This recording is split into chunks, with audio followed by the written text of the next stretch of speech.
Así inicia Es Noticia, noticia en profundidad. Qué placer estar de nuevo con ustedes. Soy Tatiana Pérez y les saludo desde nuestra sede central en Caracas, en Venezuela. A partir de este momento, en la próxima hora, 3 temas son noticia. Los vemos en titulares. Tenemos el primero, Es Noticia Venezuela. El golpe de Estado en proceso evidencia 2 visiones de la geopolítica mundial. Mientras que desde varias naciones europeas se desligan de un supuesto consenso sobre el reconocimiento de un presidente interino ilegítimo, desde Estados Unidos salen nuevas declaraciones amenazantes contra el país. En la perspectiva de ese análisis, vamos a conversar con alguien que nos ayuda a entender lo que hay detrás. Segundo tema que es noticia, El Salvador. Nos preguntamos lo siguiente: ¿qué tiene de similar la agenda de los candidatos, 4 en total, a la presidencia, con las necesidades del pueblo? Una pregunta clave en momentos en que las corporaciones mediáticas imponen precisamente una agenda. Les presentamos este análisis a solo 2 días de las elecciones presidenciales. Y tercer tema que es noticia, Rusia. Esta nación responde al gobierno de los Estados Unidos por el inicio oficial del retiro del Tratado sobre Misiles Nucleares de corto y mediano alcance. ¿Qué implicaba para la seguridad mundial, para el globo, este acuerdo? Vamos a analizarlo en Noticia que así comienza. Bienvenidos, bienvenidas.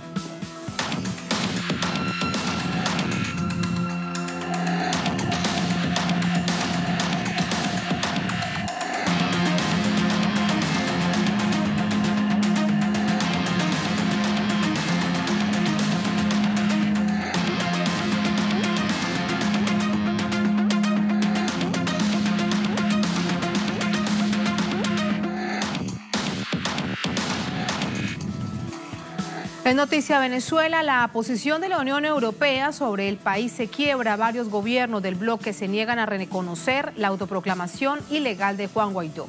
Entre tanto, se filtran documentos de la Casa Blanca que revelan el plan orquestado por el gobierno de los Estados Unidos para asfixiar económicamente a la nación bolivariana y propiciar una crisis política en el acecho de sus recursos naturales. Aquí tenemos esos detalles. Varios gobiernos europeos se deslindaron de la posición del Parlamento Europeo de reconocer al diputado opositor Juan Guaidó como presidente interino de Venezuela y formar un grupo de contacto internacional para ayudar a organizar una nueva elección presidencial en ese país. Italia, a través de su viceministro de Exteriores, Manlio Di Stefano, señaló que no reconocerá a Guaidó porque esta decisión rompe con el principio de no injerencia en los asuntos internos de un país. Asimismo, la ministra de Exteriores austriaca, Karin Neissel, alegó que la negativa de su gobierno se debe al principio de no reconocer gobiernos, sino estados. Grecia también rechazó expresamente el desconocimiento del gobierno de Nicolás Maduro, mientras otros países como Chipre y Eslovaquia apelaron a la prudencia al no reconocer a Guaidó, dada su autoproclamación ilegal. En un mensaje en Twitter, el líder del Partido Laborista británico, Jeremy Corbyn, fustigó las amenazas intervencionistas contra Venezuela y aseguró que la situación en el país debe ser resuelta por los venezolanos. Corbyn instó al diálogo y a una solución negociada para superar la crisis en la nación bolivariana. Las potencias rusa y China, por su parte, también insisten en el diálogo como una salida pacífica al conflicto, por lo que convocaron a una comisión internacional para abordar el tema. En medio de este escenario, la intervención del gobierno norteamericano en la situación de Venezuela quedó expuesta una vez más. En un artículo del periodista estadounidense Ben Norton, son citados varios archivos filtrados por la página antisecretos Wikileaks, en donde se describe el programa de guerra económica orquestado por la Casa Blanca en el país suramericano. Los documentos explican cómo la administración estadounidense pretende promover el capitalismo en esa nación y ha usado lo que claramente describe como armas financieras para librar la guerra económica, un hecho denunciado durante años por el gobierno bolivariano. Además, el mismo 28 de enero, día en que Wikileaks retuiteó el archivo revelador, el Departamento del Tesoro sancionó a la empresa petrolera estatal de Venezuela. El golpe final, según Norton, y revelado por el propio secretario del Tesoro, sería utilizar los activos petroleros de la nación suramericana para financiar el gobierno paralelo de Guaidó y controlar los recursos. Este viernes, el vicepresidente estadounidense Mike Pence dijo que su país continuará ejerciendo toda la presión diplomática y económica sobre Venezuela. En tanto, el asesor de seguridad John Bolton sugirió a Maduro renunciar antes de acabar en una zona playera como Guantánamo. Pese a este acecho, la nación no se deja intimidar y defiende su soberanía en las calles. Las fuerzas revolucionarias se movilizaron este viernes en los estados Portuguesa y Carabobo. mientras que la capital caraqueña se prepara para conmemorar los 20 años de la Revolución Bolivariana este sábado. Movilización que, según se ha anunciado, tomará distintas calles de la capital suramericana de Caracas. Vamos con el análisis. Para ello nos acompaña Ángel Rodríguez, diputado del Parlasur, capítulo Venezuela. Ángel, bienvenido a Noticia de Telesur. ¿Cómo estás? Gracias a ti por acompañarnos. Sí. Déjame preguntarte primero por el hecho en el que comenzábamos este informe. ¿Qué pasa dentro de la Unión Europea? ¿Cuál es el nivel de presiones del gobierno de los Estados Unidos? Porque primero parece un consenso sobre reconocer a un diputado de una Asamblea Nacional en desacato, se autoproclama en una plaza pública. Y luego, horas después, empezamos a ver cómo parece que se quiebra lo que se suponía era un consenso. Bueno, primero, eso indica el nivel de contradicciones. Y un elemento importante es la presencia, la injerencia, digamos, la planificación que tiene Estados Unidos sobre los hechos que están sucediendo en el país. Países de la Unión Europea saben que lo que está sucediendo con relación al diputado de la Asamblea Nacional, que se autodenomina presidente de Venezuela, interino, es planificado desde Estados Unidos. No es algo que nace de las contradicciones en el seno de la sociedad venezolana. Y en consecuencia no han querido, por la experiencia con Libia, anotarse en un proceso que dé al traste con la paz, con la tranquilidad que está viviendo el país. En estos días hay una tensión tremenda en la República Bolivariana de Venezuela, producto de toda la injerencia directa. El presidente de Estados Unidos ha llegado al extremo de convocar manifestaciones en Venezuela. Eso nunca se había visto. Uno sabe que Estados Unidos participó en el golpe de Estado de Chile años después y toda una planificación. Producto de documentos desclasificados, años después se supo. Y en ese proceso de desclasificación de documentos aparecen miles de intervenciones en Latinoamérica y en el mundo con relación a eso. Pero ahora lo hacen directamente, de frente, ante medios de comunicación. Exacto. ¿Qué es lo que pasa? ¿Por qué? O sea, digamos que hay varios elementos geopolíticos mundiales que suceden. Uno, el acercamiento que tiene Rusia y China en el continente, la incidencia que han comenzado a tener. Eso es un elemento importante cuando Estados Unidos considera que este continente es patio trasero y él puede hacer lo que le dé la gana allí. El otro aspecto es el que tiene que ver con las riquezas de este continente. En el continente latinoamericano se encuentran el 14% de los minerales raros del mundo. Se encuentran digamos, creo que es el 13% de la biodiversidad. Se encuentra la mayor reserva de petróleo y de gas. Se encuentra una de las principales reservas de litio. Entonces, imagínate la riqueza. Agua, ¿no? Que se dice que las futuras guerras serán por el agua. Entonces, este es un continente muy apetitoso. Y Estados Unidos está huyendo de lo que viene generándose naturalmente en el mundo, que es la aparición de otros polos de poder, de otros países que vienen emergiendo en esa multipolaridad anunciada por el presidente Chávez en su momento. Entonces, quien controle esa energía, quien controle esa biodiversidad, quien controle esa naturaleza presente en el continente, con esa diversidad de elementos necesarios para el desarrollo, para la alta tecnología, para la medicina, para la salud, va a tener una ventaja importante. Nosotros tenemos la mayor reserva de petróleo del mundo. El mundo tiene, si llega a 200 años consumiendo petróleo, nosotros tenemos petróleo casi para 400 años. El que se apodere... Bueno, esa es entonces la razón. Exacto. Entonces, es el primer... Pero en este momento, ¿por qué tal nivel de desespero, Ángel? Claro. Porque lo que ha dicho el presidente Trump, hoy habla el asesor en términos de seguridad, asesor de seguridad nacional de la Casa Blanca, minutos después habla el vicepresidente de los Estados Unidos. Es que quieren dar la impresión mundial de que de un momento a otro el presidente Nicolás Maduro sale renunciando. Y entonces tú ves ese desespero en todos los niveles institucionales de Estados Unidos. Pero a la par como ves ese desespero, también ves una reacción popular en el continente y fuera del continente, y también dentro de Estados Unidos, solidarizándose con Venezuela. Porque todo el mundo sabe qué pasó en Libia con la injerencia, qué pasó en Afganistán, qué inventaron para intervenir en esos países. En Libia dijeron que Gaddafi había volado un aeropuerto lleno de gente.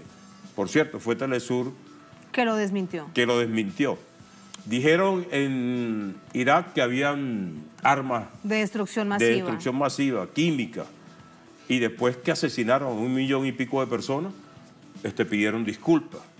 Y en Siria se lo frenó la injerencia o la participación con el acuerdo del gobierno sirio con la participación rusa. Pero da lástima ver cómo quedaron esas ciudades. Entonces, y peor aún, con esa experiencia, cómo consigue unos venezolanos que en estos momentos, por ejemplo, hoy hubo una asamblea del vicepresidente de Estados Unidos, creo, con venezolanos en Estados Unidos. Estaba Vecchio acompañando esa asamblea y anunciando que pronto caerá el gobierno venezolano. Entonces, digamos que hay una intensidad. Se suma esto entonces también a propósito de distintos hechos de esos funcionarios de la Casa Blanca, lo que parece ser una operación psicológica, no avanzo, pero aprieto, genero este nivel de temor a través de otras vías. Por ejemplo, la carpeta que tenía hace unos días con las 5.000 tropas para Colombia, lo que dice hoy, amenazando al presidente Nicolás Maduro que si no se va a una playa a descansar, es decir, incitándolo de manera permanente a que renuncie, irá a Guantánamo, cuando sabemos exactamente, de hecho, allí lo tenemos, él fue, John Bolton, el que creó Guantánamo, en un gobierno Bush.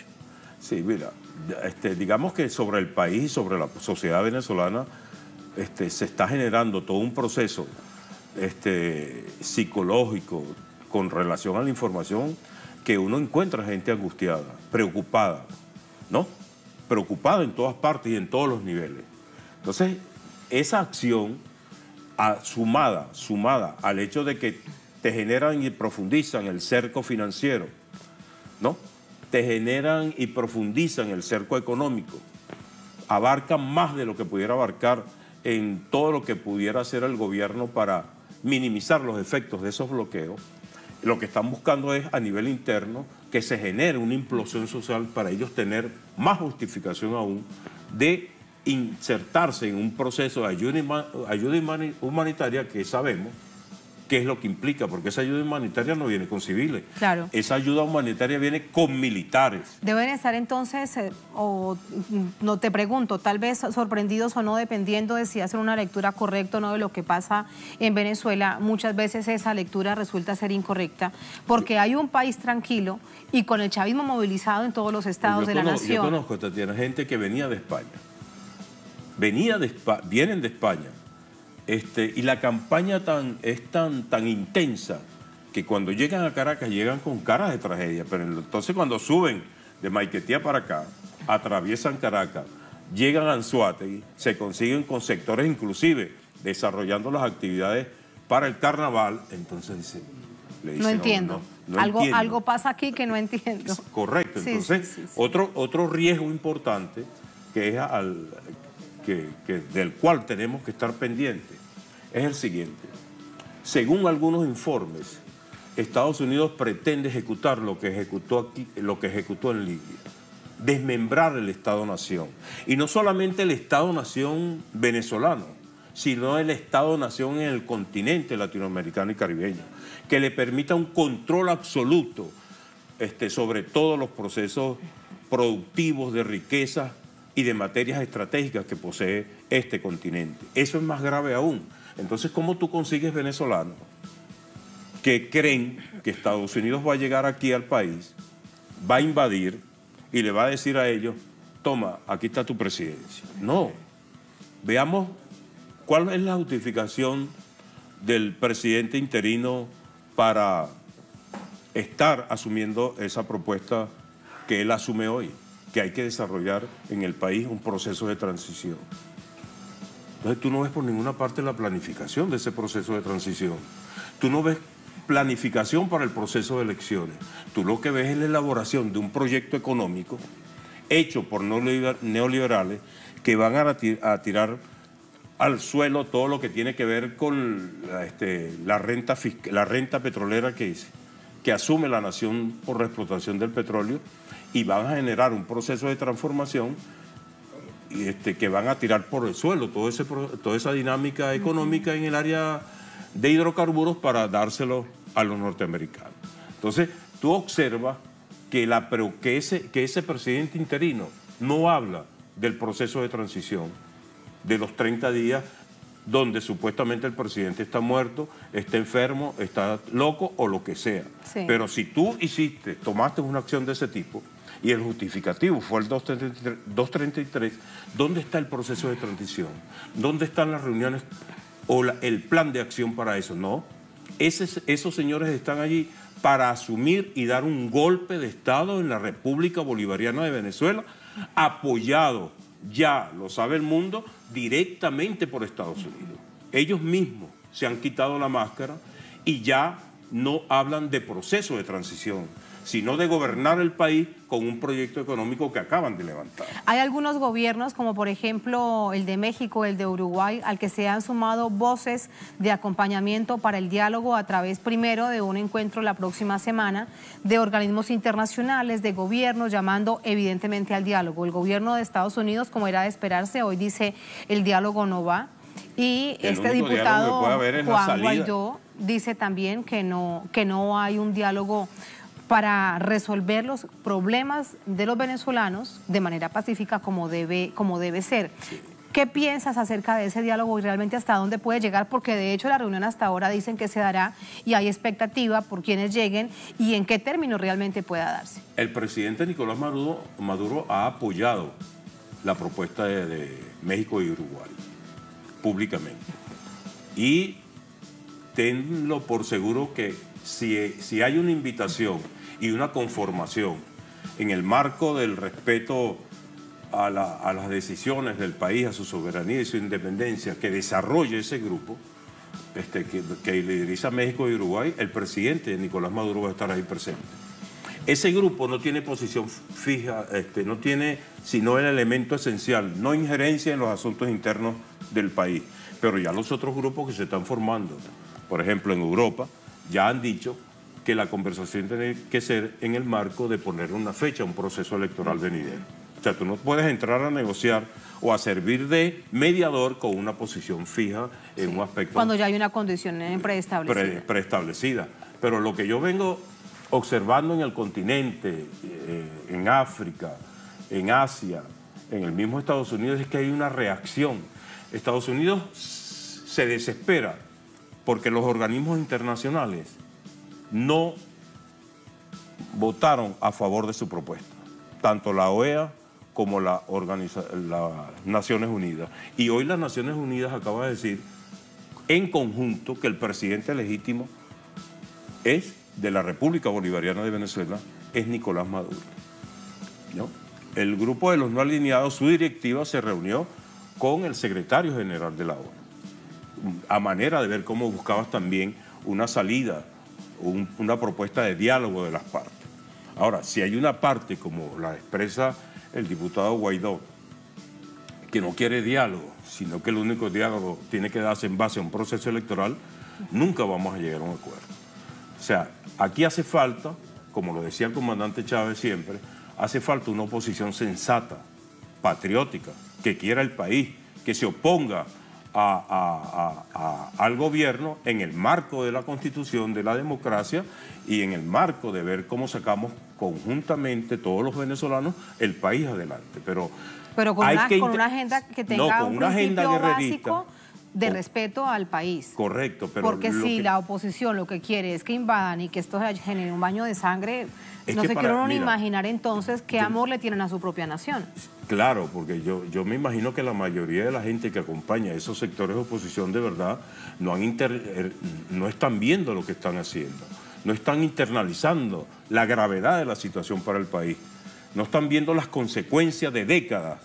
¿Cuánto le va a llevar a esos países donde supuestamente iba a reafirmar la democracia y a darle ayuda a sus pueblos con la entrada de Estados Unidos. Destrucción general de universidades, el parque industrial, de escuelas, de la red de servicios públicos, de la red eléctrica. O sea, todo eso puede llevar, según las condiciones del país, décadas perdidas en un proceso de reconstrucción. Eso es lo que queremos para Venezuela. Eso es lo que nos va a permitir a nosotros resolver los problemas aquí. Esa es la calidad de vida que vamos a tener. Un país destruido, humillado, sin esperanza, sin futuro, producto de que factores que no entienden, que son minorías, que participan en procesos electorales y cuando ganan los avalan y cuando pierden los niegan. Entonces no se puede tener, digamos, una oposición que juega a la invasión, como tú lo acabas de decir, que juega al crimen, porque hoy observamos, ayer y hoy hemos visto cómo el ministro de Relaciones Interiores anunció la captura de un grupo de terroristas, de exmilitares desertores venezolanos, trabajando para la oligarquía colombiana y con el objetivo de asesinar liderazgo que puede ser de diversos niveles del Partido Socialista Unido de Venezuela y de los factores políticos y sociales que acompañan esta revolución. Entonces, es una oposición criminal donde está vinculado Julio Borges y cómo tú dialogas. Y aún así, hemos dialogado. El último diálogo que se dio en República Dominicana lo rompió Estados Unidos, que les ordenó que no lo firmaran ese acuerdo. ¿Qué decía ese acuerdo? 2 factores de la oposición van al Consejo Nacional Electoral. Hay elecciones adelantadas y otros aspectos allí secundarios, participación en los medios de comunicación, etc. ¿Quiénes firmaron ese acuerdo aquí? Falcón, Bertucci, que no estaban en esa mesa de negociación, lo firmó el presidente Nicolás Maduro y se fueron a las elecciones. El mismo CNE que le dio la victoria a la Asamblea Nacional de la República Bolivariana de Venezuela es el mismo CNE que le dio la victoria a los 4 gobernadores de la oposición y los demás gobernadores del chavismo. Es el mismo que le dio la victoria a los alcaldes de oposición y a los alcaldes del gobierno. Es el mismo que le dio la victoria a las cámaras legislativas del país, de la oposición y tanto del gobierno, y de los concejales de las cámaras municipales. Entonces tú te pones a observar cómo se utiliza, no se es transparente, no se es diáfano en el proceso político que vive el país, y ponen al país y ponen a la cantidad de millones de habitantes que tiene Venezuela en un riesgo grave. En una encrucijada entre la guerra y la paz, donde intenta imponerse es a nivel interno la paz. Esa es evidentemente la contradicción dentro y fuera de Venezuela. Con esa reflexión te despido, Ángel. Un placer. Muchísimas gracias. A la orden. Gracias por acompañarnos. Así nos vamos a la primera pausa en esta emisión de Es Noticia. Al volver, en Noticia El Salvador. ¿Qué tienen de similar la agenda de los candidatos a la presidencia con respecto a la agenda ciudadana, la agenda que exige la población? Hablamos, por ejemplo, de la pobreza, hablamos, por ejemplo, de la seguridad ciudadana.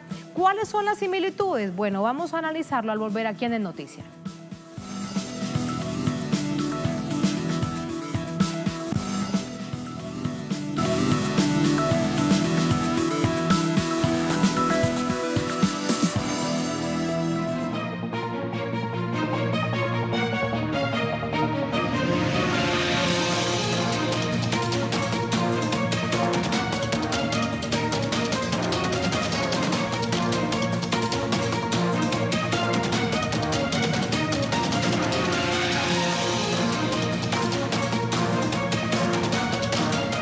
En Noticia El Salvador, en vísperas de las elecciones presidenciales, se llevarán a cabo este próximo domingo, se dan a conocer propuestas de los candidatos a la primera magistratura del país. El asunto es el siguiente: ¿cuál es el plan de gobierno por parte de estos 4 aspirantes a la presidencia ante las necesidades de la población salvadoreña? Vamos a revisarlo. En menos de 2 días serán celebradas las elecciones presidenciales salvadoreñas. 5 años de gobierno de Salvador Sánchez Serén dejan en pie un plan de desarrollo nacional estructurado en torno a las 3 grandes prioridades: empleo productivo, educación con inclusión, equidad social y seguridad ciudadana efectiva. Mientras la población salvadoreña se prepara este año para entrar en una nueva etapa administrativa, la necesidad de erradicar la pobreza y de aumentar los sistemas de resguardo frente a la inseguridad que se vive en el país son puntos claves para elegir al nuevo jefe de Estado. Para los candidatos presidenciales, el reto es acercar sus propuestas de gobierno a los requisitos de la población. Entre Hugo Martínez, por el Frente Farabundo Martí para la Liberación Nacional, Carlos Calleja, por Alianza Republicana Nacionalista, Nayib Bukele, de Gran Alianza por la Unidad Nacional, y Josué Alvarado, con el partido Vamos, se encuentra el próximo encargado de acatar los llamados de los ciudadanos. Con respecto al tema de seguridad nacional, tanto el partido Vamos como Gana se abocan por la inversión social como un elemento clave ante la seguridad ciudadana, tal como lo presenta también el partido Arena, que además considera que se debe llevar el Estado a los lugares donde las acciones delictivas sean altas.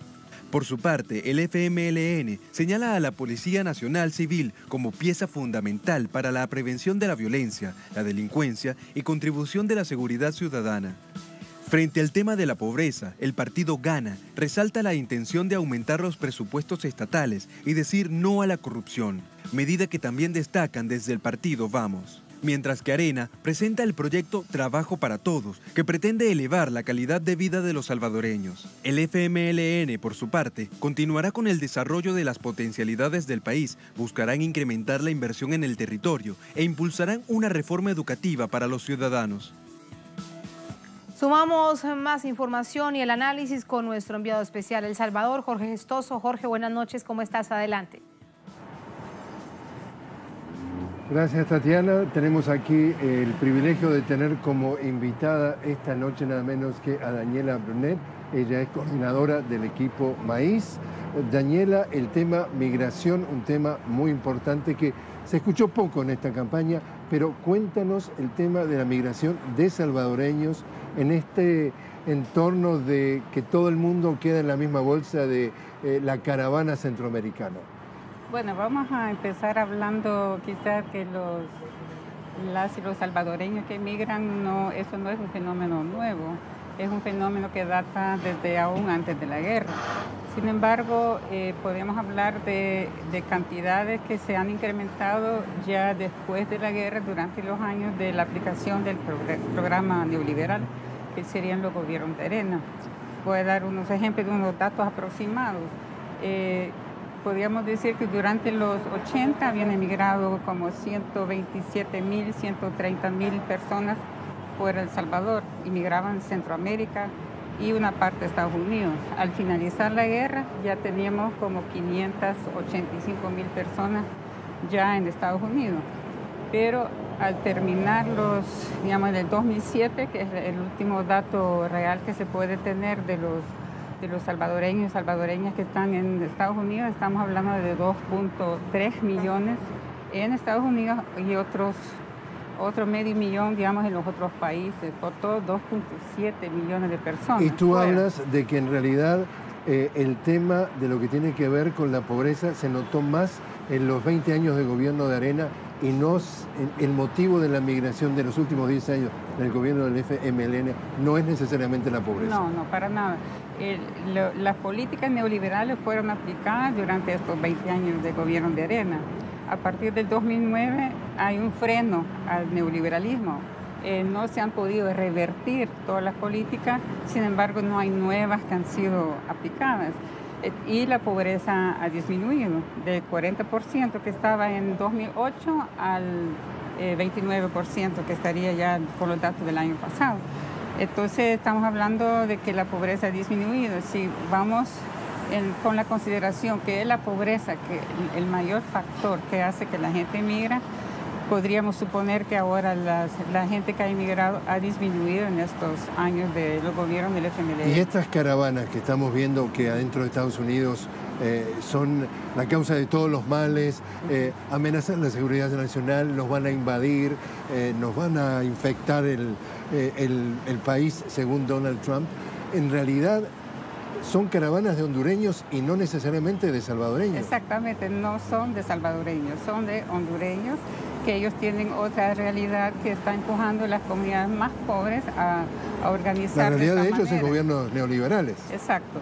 Entonces, digamos, las últimas caravanas que han habido, se ha tratado de publicitar como si fueran centroamericanos, pero nosotros reivindicamos, y de hecho hablando con las y los compañeros de Honduras, sabemos que son el 90% son de hondureños, de hondureñas, que es las que se van en las caravanas.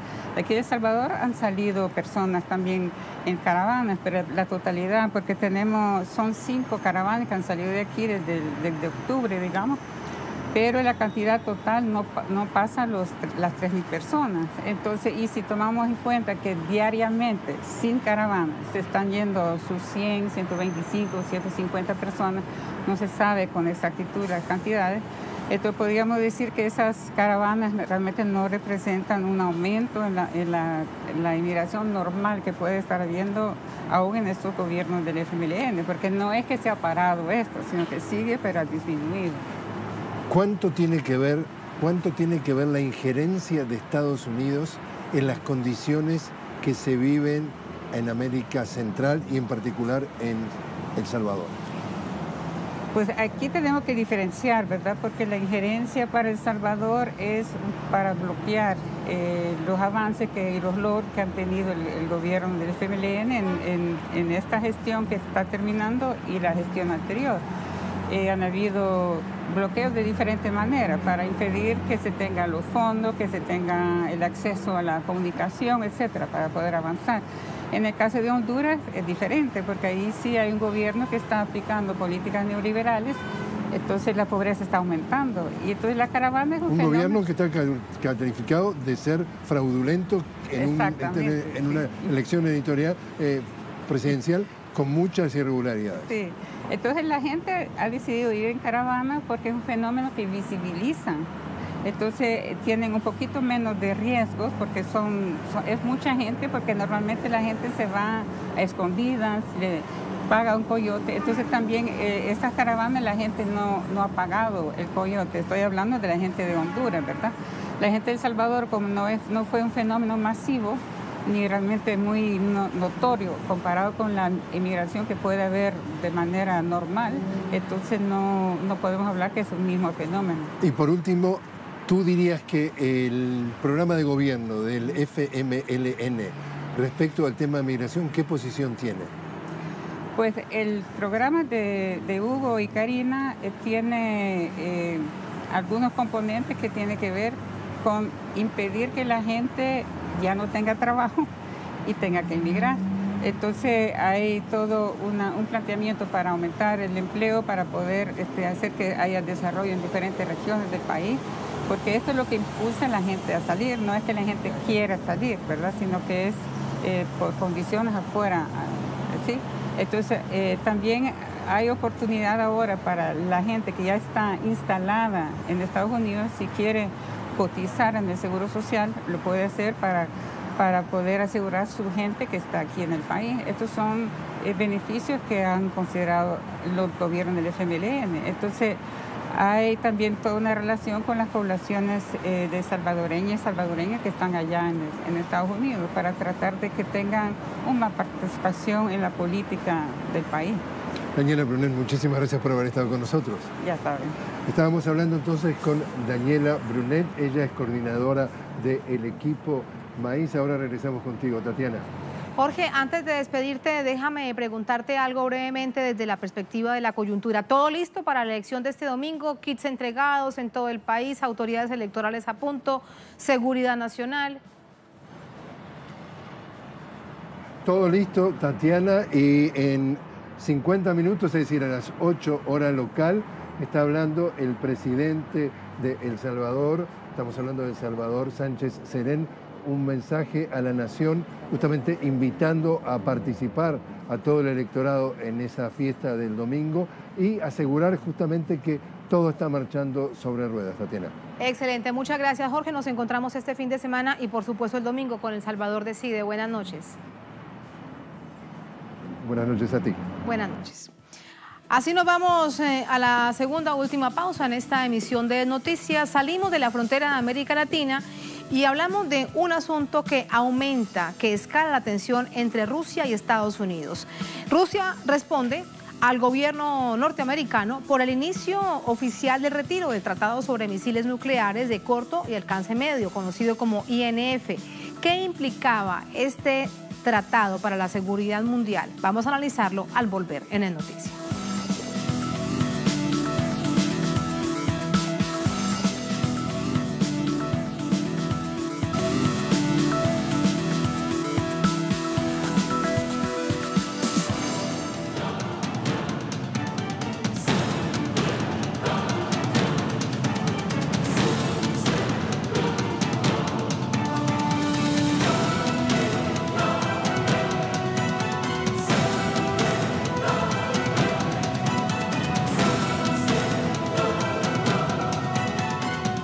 En noticia, Rusia, Estados Unidos anuncia su retiro del Tratado sobre Misiles Nucleares de Corto y Mediano Alcance. Lo confirma este viernes. El INF dice que a partir de mañana, 2 de febrero, comienza este proceso y que durará 6 meses. La decisión de Washington obedece a un supuesto incumplimiento del acuerdo por parte de Rusia.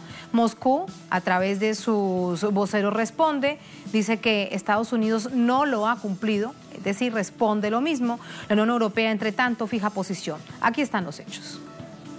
A partir de este sábado 2 de febrero, Estados Unidos suspenderá su participación en el tratado INF, suscrito con Rusia.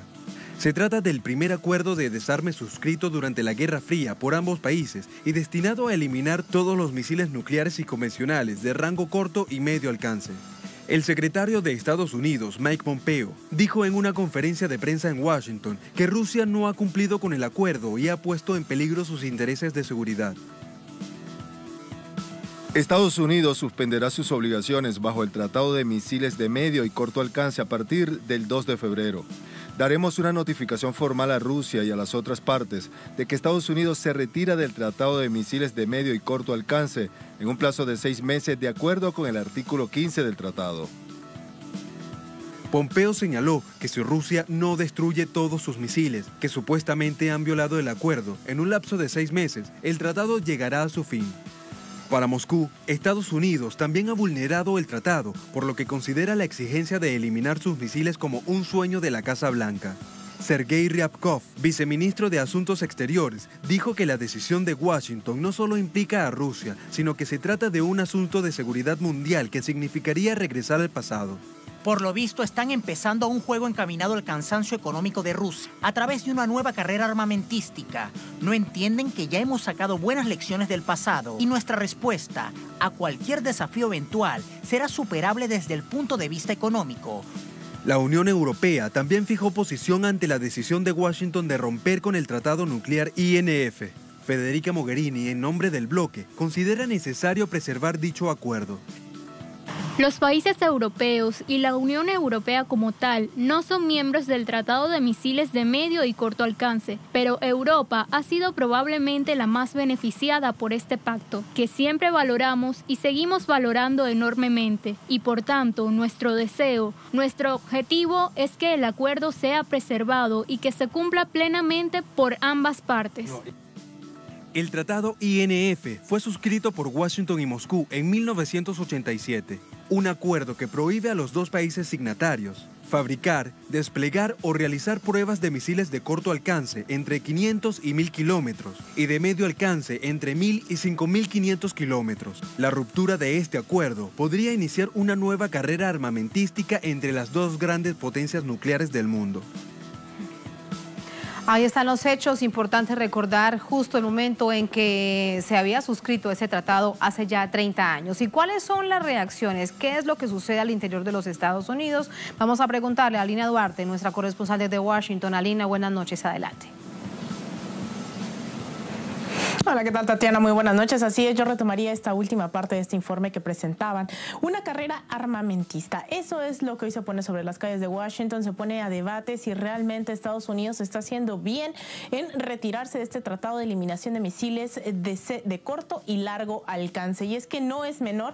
Ya escuchábamos las distancias, misiles entre los 500 y los 5.500 kilómetros, que habrían sido básicamente esto, un tratado emanado de la Guerra Fría, que hoy pareciera, no solamente con este tratado, sino con todas las narrativas alrededor, se busca retomar aquí en Washington. Muchos hablan de que se trata de una excusa, el presunto misil, el famoso misil 9M729, que habría hecho que Washington dijera que Moscú estaría violando el acuerdo, a lo cual Moscú precisamente se ha negado, y como ya lo escuchábamos, también ha dicho que se trata de Washington quien está violando este acuerdo de la Guerra Fría. Y cuando digo las narrativas de la Guerra Fría, Tatiana, recuerdo al asesor de Seguridad Nacional John Bolton, quien en días pasados ha insistido una y otra vez en temas como la troika de la tiranía, hablando de América Latina, de Cuba, Nicaragua y Venezuela. Es decir, hay una cierta narrativa de nuevo que se está poniendo sobre la mesa,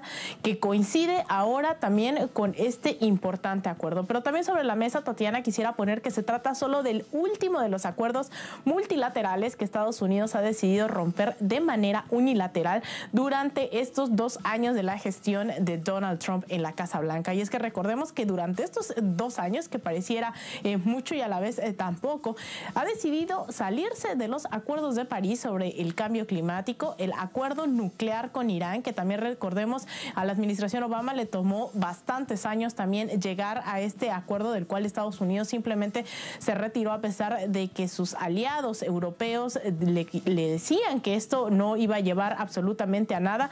Y también al TPP, Tratado Comercial de Cooperación Económica. Se trata una vez más de las decisiones aisladas de Washington que ponen sobre la mesa la estabilidad de los Estados Unidos, y que hoy se está cuestionando en dónde puede parar, ya que no solamente son las tensiones a nivel geopolítico, que no es menor, sino también hasta dónde Washington está dispuesto a llegar con la salida de tantos acuerdos multilaterales. Tatiana. Gracias, Alina. Nos entregas un panorama tan completo y que genera tantas y tantas preguntas para ir de inmediato con el análisis. Muy buenas noches, Alina. Gracias.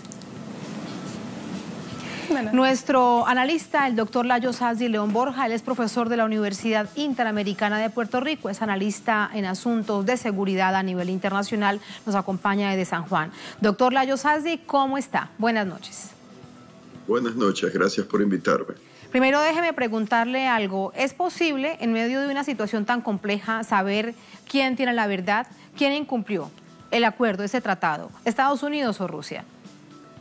Bueno, yo diría que ambos, pero Estados Unidos acusa a Rusia de un solo sistema, de un solo misil crucero, sistema Caliber, que en la versión Iskander-K podría tener un alcance de 500 kilómetros. Se habla incluso de más de 2.000 kilómetros, quizá más de 3.000 kilómetros, pero los rusos dicen que solo le han puesto combustible para 480 kilómetros, podría potencialmente tener capacidad para más. Pero Estados Unidos hablan de un solo misil, tengo entendido, como violación.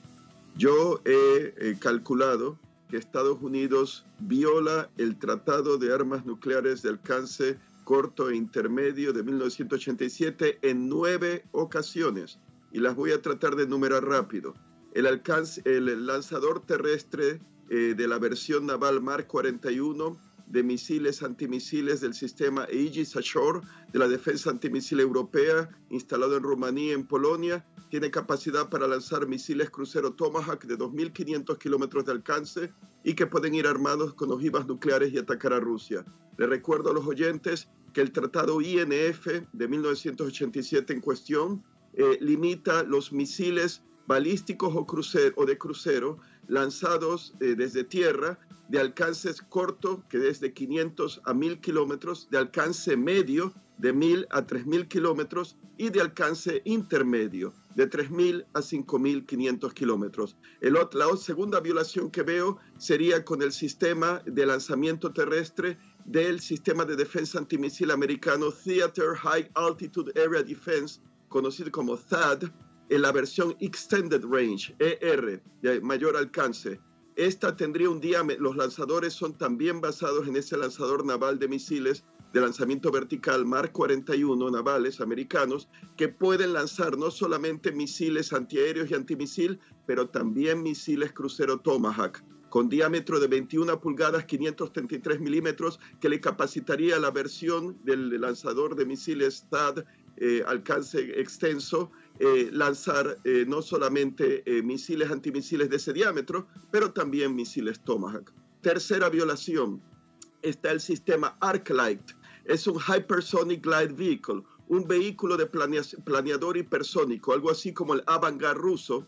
Este se diseñó por DARPA, la Agencia Tecnológica de Defensa del Pentágono, para ser lanzado también del lanzador naval Mark 41, que puede lanzar misiles antiaéreo, antimisil, pero también misiles crucero.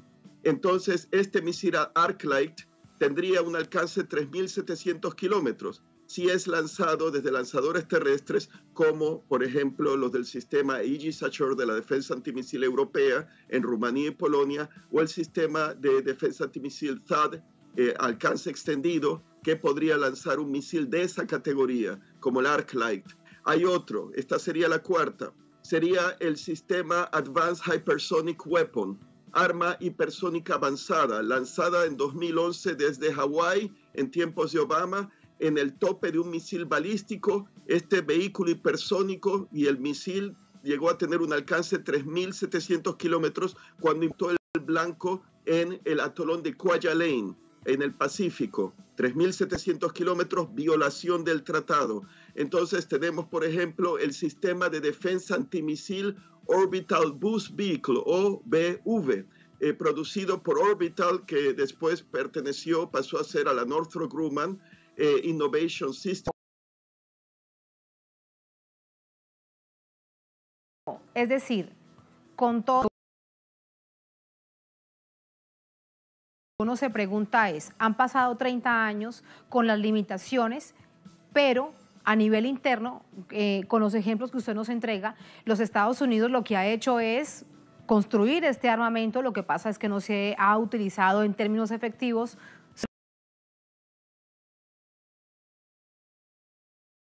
3 décadas en donde se ha registrado de eso.